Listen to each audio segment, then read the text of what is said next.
ওং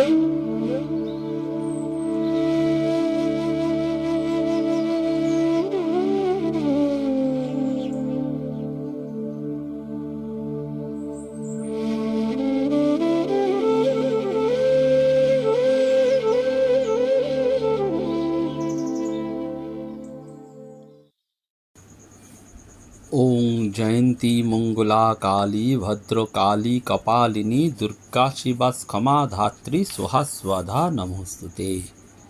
নমস্কার। শ্রী শ্রী ঠাকুর, শ্রী শ্রী মা এবং স্বামীজি মহারাজের রাতুল চরণে ভুলুণ্ঠিত প্রণাম জানাই। সৎকথায় শুভচিন্তন এই ধারাবাহিক অনুধ্যানের ষষ্ঠ পর্বে আপনাদের সকলকে সভক্তিক প্রণতি জানাই। আজ আর খানিকক্ষণ পরেই নপাড়া রামকৃষ্ণ বিবেকানন্দ সেবাশ্রমে ভক্ত সম্মেলন, পরম পূজ্যপাদ শ্রীমৎ স্বামী জ্ঞানলোকানন্দজি মহারাজ এবং আমরা দুজনে ঠাকুর মা স্বামীজির অনুধ্যান করব। সুতরাং বারাসাত মধ্যগ্রাম অঞ্চলের যে সমস্ত ভক্তবৃন্দ তারা সরাসরি আসতে পারেন। আপনাদের জ্ঞাতার্থে জানিয়ে রাখা যে গত 26শে জানুয়ারি উদ্বোধন হয়েছে আত্মবিকাশ এবং বিবেকানন্দ অনুধ্যান কেন্দ্র। খুব ছোট্ট অঙ্কুরিত একটি সংস্থা, তাই এই সংস্থার পাশে আপনাদের দাঁড়ানোর আহ্বান জানাচ্ছি। তারা বিভিন্ন সেবামূলক কাজ এবং বিশেষত দরিদ্র মেয়েদের, মেধাবী মেয়েদের পড়াশোনার বৃত্তি প্রদানের সাথে সাথে স্বামী বিবেকানন্দের পাঠ্যচক্রে তাদের নিয়োজিত করেছেন মানুষ গড়ার লক্ষ্যে। তো এদের একটু জামা কাপড়, এদের ভালো খাওয়ানো, এদের খাতা বই দেওয়া, এই সাহায্যে আপনারা যদি এগিয়ে আসেন তাহলে আমাদের সুবিধে হয়। এবং পয়লা নববর্ষ উপলক্ষে আমাদের আত্মবিকাশ এবং বিবেকানন্দ কেন্দ্রের পক্ষ থেকে বস্তির, অর্থাৎ যারা একেবারে দরিদ্র সীমার খুব নিচে রয়েছে সেই বস্তি অঞ্চলে আমরা ছেলে মেয়েদের মধ্যে কিছু প্রয়োজনীয় জিনিস এবং খাদ্যদ্রব্য সেবা পূজা নিবেদন করব। সে কারণেও আপনারা আমাদের সঙ্গে থাকবেন, পাশে থাকবেন। আপনাদের ভিক্ষাই আমাদের সম্বল। পূজ্যপাদ শ্রীমৎ স্বামী গহনানন্দজি মহারাজের জন্ম শতবর্ষ অতিক্রান্ত হয়েছে। মহারাজের পুণ্য জীবনের অনেকগুলি গ্রন্থ প্রকাশিত হয়েছে, কিন্তু আমরা ভক্তরা আবেদন করছি আপনাদের কাছে যে মহারাজের স্মৃতিকথা, মহারাজের সান্নিধ্য, মহারাজের সাথে আপনাদের বিভিন্ন একান্ত আলাপচারিতা, মহারাজের কোনো চিঠি, মহারাজের কোনো দুর্লভ ঘটনা, মহারাজের কোনো দুর্লভ উপদেশ প্রদান, এমনকি দীক্ষার দিনের কোনো উল্লেখযোগ্য ঘটনা যদি আপনাদের কাছে থাকে তাহলে সেটি আমাদের সাথে অবশ্যই যোগাযোগ করুন এবং লিখে পাঠান। খুব শীঘ্রই আমরা মহারাজের এই জন্ম শতবর্ষ উদযাপনকে কেন্দ্র করে একটি গ্রন্থ প্রকাশের উদ্যোগ নিতে চলেছি। তো এই কটি কথা আপনাদের জানিয়ে রাখা এবং আসন্ন নববর্ষের সাথে সাথে অক্ষয় তৃতীয়ার দিনও আমরা সেবামূলক কর্মকাণ্ডে এগিয়ে যাব, সেটির জন্য আপনাদের আহ্বান রইল। কারণ এই সংস্থা খুবই ছোট, আপনাদের সহযোগিতা, সকলের সহযোগিতা, বিন্দু বিন্দুতে সিন্ধু, সেটি কিন্তু আমাদের এগিয়ে নিয়ে যেতে সাহায্য করবে। আজকে আমরা যেহেতু শনিবার, ঠাকুর এই মঙ্গল শনিকে বারবার বলতেন মধুবার, আমরা সেই মধুবারে বিন্ধ্যবাসিনী দেবীর কথা স্মরণ করি, বিন্ধ্যেশ্বরী মাতার কথা স্মরণ করি। আমরা জানি যে বিষ্ণুর নারী শক্তি হচ্ছেন যোগমায়া, তার নিবাস বিন্ধ্য পর্বতে, সেখানে তিনি বিন্ধ্যবাসিনী মা মহামায়া। তার আরও একটি নাম একানংসা। মহামায়া দুর্গা, বিন্ধ্যবাসিনী, নারায়ণী, ভদ্রকালী, অম্বিকা, শারদাও ত্রিণী। 80-র দশকে প্রথম মা বিন্ধ্যবাসিনীর দর্শনে কোনো এক ভক্ত গিয়েছিলেন এবং তার অপূর্ব অভিজ্ঞতার কথা পরবর্তীকালে তিনি বর্ণনা করেছিলেন। বিন্ধ্যাচল বারাণসী থেকে 70 কিলোমিটার এবং প্রয়াগরাজ থেকে 85 কিলোমিটার দূরে অবস্থিত। মির্জাপুর থেকে 8 কিলোমিটার দূরে পবিত্র গঙ্গা নদীর তীরে অবস্থিত এবং মন্দির কমপ্লেক্সের মধ্যে সুন্দর যে বাঁধানো অঞ্চল রয়েছে, চাতাল রয়েছে, তার মধ্যে মায়ের মূর্তি হচ্ছে কালো কোষ্ঠী পাথরের। সেখানে এক সন্ন্যাসী মহারাজ, তিনি বিনয়েন্দ্রজি, তিনি সেই ভক্তকে বলেছিলেন যে এটি গুপ্ততন্ত্রপীঠ। শ্রীরামকৃষ্ণের মানসপুত্র স্বামী ব্রহ্মানন্দজি বেশ কয়েকবার এখানে এসে তপস্যা করেছিলেন। এখানে সেবক সঙ্গে নিয়ে আসতেন শেষ রাতে। সকাল পর্যন্ত মহামায়ার তিনি তপস্যা করতেন। এটি যে প্রত্যক্ষ শক্তিপীঠ তা তিনি অনুভূতি সহায়ে বুঝেছিলেন। প্রাচীন বিন্ধ্যাচল ছিল জঙ্গলাবৃত। বাঘ ভাল্লুক সমেত সাপদ সংকুল এই এলাকায় জনমানবের চিহ্নই প্রায় ছিল না। ক্রমে দেবীর অনুগ্রহে বসতি স্থাপন হয় কালীকুয়া এবং বিন্দেশ্বরী দেবী আর সীতাকুণ্ড। এই বিন্ধ্যবাসিনী মায়ের অপরূপ মহিমা রয়েছে, যে একবার দর্শন করলে নাকি দ্বিতীয়বার দর্শন করার জন্য আসতেই হয়। স্বামী ব্রহ্মানন্দজি ধ্যান করতে করতে গম্ভীর সমাধিমগ্ন হয়েছিলেন। সেবক লক্ষ্য করলেন তিনি হঠাৎ চমকে উঠলেন। কিছুক্ষণ পরে বুদ্ধিত হলে দীর্ঘক্ষণ বসে থাকেন। সেবক ফিরে যাওয়ার কথা বললে ব্রহ্মানন্দজি বলেছিলেন, দেখ, ধ্যানে দেখলুম মা এখানে সদা বিরাজিতা। রোষ রোষ, মায়ের একটু নাম গুণগান কর, তারপর না হয় যাবি। এই বিনয়েন্দ্রজি সাধু বলেছিলেন তপন মহারাজ সম্পর্কে আর এক মহারাজের কথা, যে তপন মহারাজ কাহা গিয়া। তখন সেই সেবক হয়তো বলছেন, সেই ভক্ত বলছেন ওই তো জপ করছেন। তখন বলছেন, সাধু তো সাধু জন চিত काम ही करेंगे, ये जगह बड़ा शुद्ध जागृत है। ये जो माओ वो शक्ति की जोगो माया है। जोगो माया को शरण लेने से माया राज की पार हो जाएगी। साधु लोग इसलिए माँ की शरण लेते हैं। তারপর একটু থেমেই বললেন যে যোগমায়াই হচ্ছে গোকুলের নন্দরাজা আর মা যশোদার কন্যা। যোগমায়াই মহামায়া। আবার মজা কেমন না, গোকুলে বিষ্ণু জাত পরম বৈষ্ণব। আবার যখন কৃষ্ণের লীলা সহায়ক রূপে কাজ শেষ করে স্বস্বরূপে স্থিত হলেন, তখন তিনি শক্তিরূপিণী। শাক্ত হলেও পূর্ব সংস্কার অনুযায়ী বিষ্ণু প্রভাব রয়ে গেল। তাই এখানে বিষ্ণুক্রান্তা অনুযায়ী মায়ের সাধন করেন তান্ত্রিক সাধকেরা। সেই সাধু বিনয়েন্দ্রজি বলছেন, মনে করুন প্রভুর আগমনের সেই জন্মাষ্টমীর রাত। কংসের কারাগারে জন্ম নিলেন শ্রীকৃষ্ণ। সেই মুহূর্তেই যোগমায়া শুরু করে দিলেন খেলা। তার প্রভাবে প্রাকৃতিক দুর্যোগ, কারাগারের রক্ষী বা কর্মীদের মধ্যে নানা বিভ্রম, ওই একই ক্ষণে নন্দরাজার আলোয় যোগমায়ার আবির্ভাব। ক্রমে নন্দরাজার কাছ থেকে বসুদেব সদ্যজাত জাতিকাকে নিয়ে আবার কারাগারে ফিরে এলেন। এর আগে অবশ্য দেবকীর ছটি সন্তানকে হত্যা করেছেন কংস। সপ্তম সন্তান বলরামের আবির্ভাব হলো। কিন্তু এখানেও বিষ্ণুর মায়া শক্তির খেলা। যোগমায়া সক্রিয় হয়ে নবজাতককে দেবীর থেকে রোহিণীর গর্ভান্তর করলেন। কারণ কংস ওত পেতেছিলেন। বসুদেবের আরেক পত্নী রোহিণীর গর্ভে সপ্তম সন্তানকে স্থানান্তরিত করলেন, কারণ এই সন্তানই হলেন বলরাম। সেই জাতিকাই কংসের নিধন এবং নিজের স্বরূপ প্রকাশ করে সেই বিখ্যাত দৈববাণী করেছিলেন, আরে মূর্খ, তোমারে বধিবে যে গোকুলে বাড়িছে সে। বলছেন কংসের হাত পিছলে অদৃশ্য হলেন সেই যোগমায়া দেবী। তারপর এই বিন্ধ্যাচল পর্বতবাসিনী হলেন। বৃহদ্ধর্ম পুরাণের উত্তর খণ্ডে সেই ঘটনাটি বলা হয়েছে।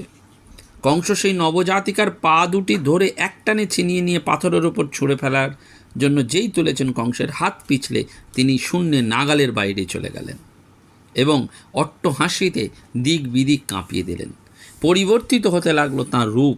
8টি হাতে ধরা তার নানা অস্ত্র আছে, খড়গ, ঢাল, ত্রিশূল, তরবারি, বাণ, নাগপাশ, কুঠার আর শক্তিশালী দণ্ড। সঙ্গে সঙ্গে আকাশ বাতাস মুখরিত হয়ে বেজে উঠল ঘণ্টা, শাঁখ, দুন্দুভি। এই অভাবনীয় রূপ দেখে চারদিকে দেবতারা দেবীর স্তব গান করতে লাগলেন। কংস এই দৃশ্য এবং ঘটনা দেখে ভয়ে বিস্ময়ে বাকরুদ্ধ হয়ে গেলেন। থরথর করে তার শরীর কাঁপতে লাগলো। এই যোগমায়া আসলে এক মহা রহস্য, এবং এই যোগমায়া হচ্ছেন এক পরম তত্ত্ব। যেহেতু তিনি ব্রহ্মের সঙ্গে তার স্বশক্তি রূপে অঙ্গাঙ্গিভাবে জড়িত, তাই তাঁর শক্তিতেই ব্রহ্ম ক্রিয়াশীল হন। এই শক্তির দ্বারাই ব্রহ্ম নিয়ন্ত্রিত হন। তাই যোগমায়া এই ঈশ্বরের ছদ্মবেশ। গীতার সেই বচনটি আমরা স্মরণ করি, নাহং প্রকাশ সর্বস্ব যোগ মায়া সমাবৃতা, অর্থাৎ যোগ মায়াবৃত হয়ে থাকলে আমাকে কেউ এতটুকুও চিনতে পারে না। এইটি যোগমায়ার ভেলকি, লাগ ভেলকি। বলা হয় শ্রীধর গোস্বামীর বিধানেও রয়েছে, যোগমায়া শব্দ ব্যঞ্জনায় যোগ আসলে ঈশ্বরের অনন্ত জ্ঞান। আর ঈশ্বরও যখন জীব কল্যাণে শরীর ধারণ করেন তখন তিনিও মায়ার অধীন হন। ঠাকুর একবার হরি মহারাজকে বলছেন না যে আমাকে দেখে কি মনে হয়? এই যে গলায় তখন তার ক্যান্সার হয়েছে, রক্ত পড়ছে, কথা বলতে পারছেন না, মায়ার অধীনে এইসব হচ্ছে। হরি মহারাজ বললেন, আমি দেখতে পাচ্ছি আপনি সেই সচ্চিদানন্দ আনন্দ স্বরূপ আনন্দ সাগরে ভেসে বেড়াচ্ছেন। ঠাকুর বললেন, শালা ধরে ফেলেছে। এই দেখুন, শ্রীধর গোস্বামী শাস্ত্রে বলছেন যে এই শব্দ ব্যঞ্জন, এটা একটা যেন শব্দের খেলা। যোগ হচ্ছে আসলে ঈশ্বরের অনন্ত জ্ঞান। যোগ শব্দে যেমন যুক্ত হওয়া, অর্থাৎ সেই জ্ঞান অনন্ত জ্ঞানের সাথে যুক্ত হওয়া। অনন্ত জ্ঞান মানে পরমাত্মা তো অনন্ত। স্বামীজি বলেছেন সেই জন্য বিরাটের পুজো, অনন্তের পুজো। এই সম্মুখে যে বিরাট পুজো রয়েছে সেই বিরাটের পুজো করতে হবে। এবং স্বামীজি এটিও বারবার বলেছেন, স্বামীজি বারবার বলছেন, নিখিল মানবাত্মার সমষ্টিরূপে যে চৈতন্য বর্তমান, মানে নিখিল। তার মানে দেখুন, আমরা প্রত্যেকে জীবাত্মা, এটি চিন্তন, আমরা প্রত্যেকে যদি জীবাত্মা, সেই পরমাত্মার এক একটি অণু অংশ বিশেষ। ঠাকুরের কথামৃত বলছেন, একই সূর্য 10টা ঘট, তাহলে ওই 10টা ঘট যদি জলে পরিপূর্ণ হয় তাহলে সূর্যের প্রতিবিম্ব 10টা ঘটেই পড়ছে, প্রতিবিম্ব, আসল সূর্য নয়। এখন একটা একটা করে ঘট যদি ভেঙে যায় তাহলে কি রইল? প্রতিবিম্ব রইল না, ঘটও রইল না, জলও রইল না, সূর্য একই রইল। আসুন, coming back to our life, আমরা যদি আমাদের নিজেদের জীবনের চিন্তন করি, এই যে বলছে আমাদের প্রত্যেকের মধ্যে সেই ঈশ্বর রয়েছে, তার মানে ঈশ্বরের সেই প্রতিবিম্বিত রূপ, সূর্য এক, ঈশ্বর এক, ব্রহ্ম এক, ভগবান এক, প্রতিবিম্বিত রূপেই 10টা ঘটে রয়েছে। ঘট মানে আমাদের এই শরীর, মন, বুদ্ধি নিয়ে এই যে ঘট শরীর, এর মধ্যে জল রয়েছে, রক্ত, অস্থি, মজ্জা, কেশ, এর মধ্যে ঈশ্বরত্বও রয়েছে, ঈশ্বর চেতনাও রয়েছে। এখন ঘট ভেঙে গেল, আমাদের দেহ চলে গেল, তাহলে প্রতিবিম্ব আর নেই, তাহলে সূর্য রইলেন, পরমাত্মা রইলেন। শাস্ত্র বলছে সেই জন্য আত্মাকে কেউ পোড়াতে পারে না, আত্মাকে দগ্ধ করতে পারে না, আত্মাকে ছিন্ন করতে পারে না। ঘট ভেঙে যেতে পারে, শরীরটি ভেঙে যেতে পারে, জল সেই অনন্ত সাগরে মিশে যেতে পারে, প্রতিবিম্বও ভ্যানিশ হয়ে যেতে পারে, অর্থাৎ আমার মধ্যে যে অনু ঈশ্বর ছিল সেই পরমাত্মারই তো রিফ্লেকশন। এইটি খুব সুন্দর করে বলছেন ওই জন্যে যে জীব কল্যাণে যখন ঈশ্বর শরীর ধারণ করেন তখন তিনিও মায়ার অধীন। শাস্ত্রকাররা সেজন্য চণ্ডীর উল্লেখ করে বলছেন, যোগ মায়া আর মহামায়ার তেমন বিশেষ কিছু তফাৎ নেই, বরং ক্ষেত্র বিশেষে এরা জীবকে নানানভাবে ভুলিয়ে রাখেন। সংসারে জীবকে তার ভুবন মোহিনী মায়ায় বদ্ধ করে রাখেন। এই ভুবন মোহিনী মায়াটা কি? স্নেহ, প্রেম, বাসনা, আসক্তি, অহং, 5টা জিনিস। স্নেহ, ছেলে মেয়ে হলে স্নেহ, আসক্তি, বাবা মা ভুলতে পারছে না তার ছেলে মেয়েকে, ওই স্নেহ আসক্তি। কোনো ভালো জিনিস খাবো, পড়বো, বাসনা, প্রেম আর অহং। এবং তেমনি রয়েছে বাসনা, আসক্তি। ঠাকুর বললেন না, সে বিষয় মানুষ বিষয়ের বাইরে যেতে পারে না, আছে জিনিসপত্র, টাকা পয়সা, কিন্তু সে ছাড়তে পারছে না। আর প্রেম, সেটি তো রয়েছে, ঈশ্বরের প্রতি প্রেম নেই, জাগতিক বস্তুর প্রতি প্রেম। তো সংসারের জীবকে এই ভুবন মোহিনী মায়ায় বদ্ধ করে রেখেছেন। এই মহামায়া যখন কৃপা করে পথ ছেড়ে দেন তখনই হয় মুক্তি। কিন্তু বিষ্ণুর যোগ মায়া শক্তি ভগবানকে কিছুতেই স্মরণ করতে দেন না যে তিনি স্বয়ং ষড়ৈশ্বর্যপূর্ণ। তাই বলা হয় পঞ্চভূতের ফাঁদে ব্রহ্ম পড়ে কাঁদে। ঈশ্বরকেও যে পঞ্চভূত ভুলিয়ে ফেলে তাঁরই প্রমাণ এই যোগ মায়ার প্রভাব। সেই জন্য শ্রী শ্রী দুর্গা স্তুতিতে ঋষি মার্কেন্ডেও স্পষ্ট বলেছেন, বিন্ধস্থাং বিন্ধ নীলয়ং দিব্যস্থানং নিবাসিনীম যোগিনীং যোগমায়াঞ্চ চণ্ডিকাং প্রণমাম্যহম। বিন্ধস্থান পরম পবিত্র, স্বয়ং দিব্যস্থান তুল্য তো বটেই, যোগিনী যোগমায়ায় জগৎকে আচ্ছন্ন করে রেখেছেন বলে সেই দেবীকে প্রণাম। মহাভারতে অর্জুন এই মহাযুদ্ধের আগে সিদ্ধ সেনানীর স্তব পুজোতে বলছেন, নমস্তে সিদ্ধ সেনানী আর্যে মন্দরবাসিনী। অর্থাৎ বিন্দেশ্বরী মা যখন চণ্ডমুণ্ড বধ করেন তখনই তিনি চামুণ্ডা, তিনি রক্তবীজকেও বধ করেন। এই চামুণ্ডা দেবীও বিরাজ করেন বিন্ধ্যাচলে। তার পুজো হয় মহাকালীর ধ্যানে। মায়ের মুখ খোলা, যেন হাঁ করে রয়েছেন। সেজন্য ভক্তদের বিশ্বাস, বিন্দেশ্বরী, কালী খোহ ও চামুণ্ডা এই 3 মন্দির দর্শন করলেই মহা ত্রিক্রোশ পরিক্রমা সম্পন্ন হয়। জ্যৈষ্ঠ মাসের শুক্লা অরণ্য ষষ্ঠী বা জামাই ষষ্ঠীর দিনে বিন্ধ্যবাসিনী বিশেষ রূপে পূজিতা হন। আর শারদীয়া দুর্গাপূজার নবরাত্রের নিয়মে মায়ের উৎসব পালিত হয়। বলা হয় এই মা অষ্টভুজা, ত্রিনেত্রা, নীলবর্ণা, সিংহের ওপর পদযুগল রেখে বসেছেন। পাশে তার 2 সখী জয়া আর বিজয়া। অষ্টভুজা দেবী শুম্ভ নিশুম্ভ অসুরদ্বয়ের সঙ্গে যুদ্ধের ভঙ্গিমায় যেন রয়েছেন। শ্রীমদ্ ভাগবত পুরাণে দেবী যোগমায়াকে বিন্ধ্যবাসিনী বলা হয়েছে, আর শিব পুরাণে তাকে সতীর অংশ বলা হয়েছে। বিন্ধ্যাচলের সিদ্ধা রাধ্যা দেবী বিন্ধ্যবাসিনী আসলে দেবী দুর্গা। সেজন্য এই সাধু বিনয়েন্দ্রজি বলেছিলেন, উত্তর ভারতের মানুষের বিশ্বাস, শোক, দুঃখ, দারিদ্র্য নাশের জন্য প্রার্থনা করলে মা নাকি ভক্তদের মনোবাঞ্ছা পূর্ণ করেন। এই হচ্ছেন সেই যোগমায়া। শ্রীরামকৃষ্ণ সংঘের 2য় প্রজন্মের সন্ন্যাসী স্বামী অম্বিকানন্দজি মহারাজ এই বিন্ধ্যাচলের একটি অনবদ্য ঘটনা বর্ণনা করেছেন। তিনি ঠাকুরের মানস সন্তান রাজা মহারাজের সঙ্গে দেবী দর্শনে গিয়ে অদ্ভুত অভিজ্ঞতা লাভ করেছিলেন। বলছেন, একটা হল ঘরে সব পাশাপাশি শোয়া হতো। রাজা মহারাজ বললেন, দেখ তুই আমার পাশে শুবি, তারপর তোর বাবা ও অন্য সব। রাত্রি 11টা, আমাবস্যা। মহারাজ উঠে ধাক্কা দিলেন। অম্বিকানন্দজি মহারাজ জাগলে মহারাজ বললেন, ওরে নে, চটপট তৈরি হ, গরম জামা, মোজা, মাফলার, টুপি সব পরে নে, খুব শীত, জানেনও না কোথায় যেতে হবে। একটা মোটা কম্বলে মহারাজের শরীর ঢাকা, পায়ে চটি জুতো, হাতে লাঠি, অন্য হাতে লণ্ঠন। চুপি চুপি বেরিয়ে পড়লাম মহারাজের সাথে। মহারাজ তাঁর পেছনে পেছনে আসতে আদেশ করলেন। অমাবস্যার রাত। যখন জিজ্ঞাসা করলাম আমরা কোথায় যাচ্ছি, তিনি বললেন দেবী দর্শন করতে। বিন্ধ্যেশ্বরী মন্দির, ভীষণ ভিড়, শৃঙ্গার হচ্ছে। মহারাজের সৌম্যমূর্তি দেখেই সবাই রাস্তা করে দিল। মন্দিরের দরজা বন্ধ। পূজারীরা বিশেষ উৎসব উপলক্ষে মায়ের মূর্তি অলঙ্কার বেশভূষায় সাজাচ্ছিলেন। পূজারী দরজা খুলেই মহারাজের মাধুর্যমণ্ডিত মুখ দেখে বললেন, আইয়ে মহারাজ। ভেতরে নিয়ে গেলেন।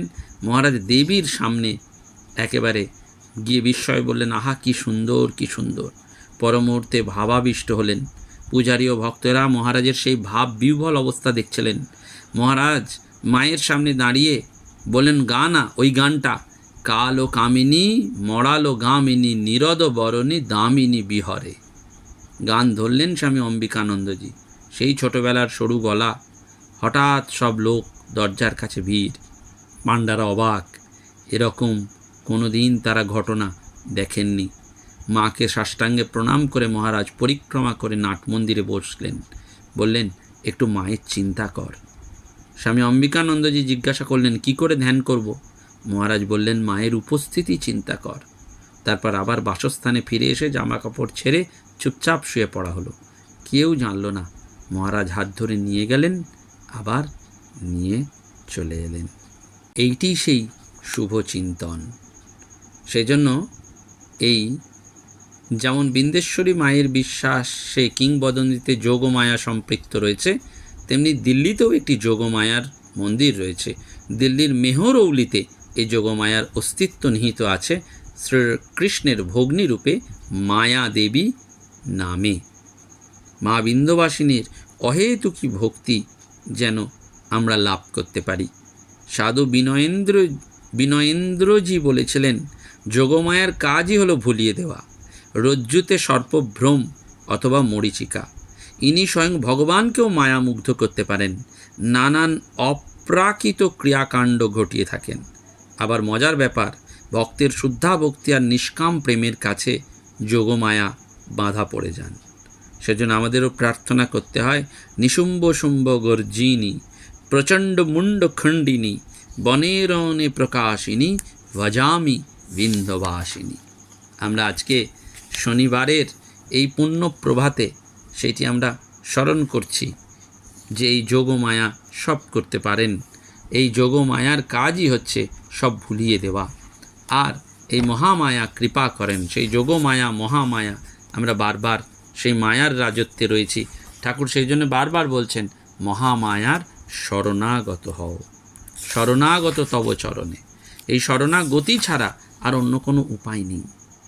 সেজন্য বারবার ঠাকুর খুব সুন্দর করে আমাদের বলছেন, ঈশ্বরকে বিচার করে কে জানতে পারবে, তার অনন্ত ঐশ্বর্য। আমার অত জানবার দরকার কি? আমার দরকার ভক্তি, ঈশ্বরের নাম গুণগান করা ও ব্যাকুল হয়ে প্রার্থনা করা। হে ঈশ্বর, আমায় জ্ঞান দাও, ভক্তি দাও, বিশ্বাস দাও, বিবেক দাও, বৈরাগ্য দাও, আমায় দেখা দাও। এক ঘটি জলে আমার তৃষ্ণা যেতে পারে, নদীতে কত জল আছে সে খোঁজে আমার কি দরকার। আধ বোতল মদ খেলে মাতাল হয়ে যাই, সুরির দোকানে কত মদ আছে সে খোঁজে আমার কোনো দরকার নেই। সেজন্য আমরা যেন সেই প্রার্থনা বারবার মায়ের কাছে করি, আর ফিরে ফিরে নিজের জীবনের দিকে তাকাই, তাহলেই আমাদের দিনটি ধন্য হবে। আমরা সৎকথায় শুভচিন্তনে আবার পরবর্তী পর্বে আসব নববর্ষের প্রাকলগ্নে। কিন্তু আপনাদের সেবা পূজার জন্য একটু ভিক্ষা চাইছি, আত্মবিকাশ এবং বিবেকানন্দ অনুধ্যান কেন্দ্রের জন্য। আপনারা সঙ্গে থাকবেন, সহযোগিতা করবেন, এবং এই ভিক্ষার দ্বারা যে অর্থ, সেই অর্থ মানুষের বৃহত্তর সেবায় আমরা নিয়োজিত করতে পারবো। অক্ষয় তৃতীয়ার দিনও আমরা সেই সেবা পূজায় নিয়োজিত করতে পারবো, আর এই ছোট ছোট মেয়েদের মুখে একটু হাসি ফোটাতে পারবো। আপনাদের সকলের কাছে এই স্বনির্বন্ধ অনুরোধ আমরা রাখছি। নমস্কার, ধন্যবাদ। প্রাণারাম প্রাণারাম প্রাণারাম প্রাণারাম প্রাণারাম প্রাণারাম। কি যেন লুকানো নামে তাই মিষ্ট এত তব নাম প্রাণারাম প্রাণারাম।